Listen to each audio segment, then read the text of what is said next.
अब ये फरमाइएगा कि जो इस्लाहात हुकूमत करने जा रही है, जो प्राइवेटाइजेशन के प्लान जिस वक्त बनाए गए हैं, फिर IPPs के साथ जिस तरह ये मुज़ाकरात का है, उनको कन्विंस करने का सिलसिला चल रहा है, ओवरऑल कितना बड़ा चेंज आप पूरे पावर सेक्टर में अगले चंद महीनों में एक्सपेक्ट कर रहे हैं? Thank you very much. पहली बात तो ये है कि ये सारी चीज़ें जो मिनिस्टर साहब, चूँकि लगारी साहब काफ़ी सीरियस किस्म के मिनिस्टर हैं और इनकी बात के ऊपर यकीन करना चाहिए, लेकिन ये सारे इरादे हैं, वो बात उस वक्त होगी जब ये इरादे अकम्पलिशमेंट में तब्दील हो जाएंगे, जब ये चीज़ें हासिल हो जाएंगी, उस वक्त इनके ऊपर बात हो सकती है। इस वक्त ये मैं कह सकता हूँ कि इरादे अच्छे हैं।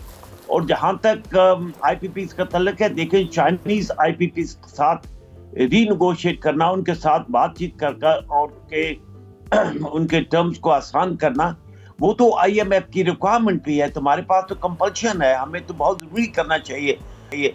इस वक्त चाइनीज़ IPPs का साथ तो कोई बातचीत नहीं शुरू हुई है, हालांकि यही हुकूमत बरस इक़्तिदार थी जिस वक्त चाइनीज़ IPP लगे थे, और ये चीज़ जो उन्हें उस वक्त करनी चाहिए थी, अब वो IMF की कहने के ऊपर करनी पड़ रही है। बहरहाल जब कभी हो तो चाइनीज़ के मंसूबों में भी बहुत खातर कमी आने की ज़रूरत है, क्योंकि ज़्यादातर इस वक्त पाकिस्तान की मैशत के ऊपर बोझ है वो कैपेसिटी पेमेंट का है। चाहे बिजली इस्तेमाल करें ना करें, कैपेसिटी पेमेंट की वजह से पाकिस्तान की इकॉनमी दबी जा रही है, जिसकी वजह से IMF ने यह हिदायत की है कि चाइनीज़ के साथ आप रीनेगोशिएट करें। सही। सब्सक्राइब करें और बेल दबाएं ताकि कोई खबर रह न जाए।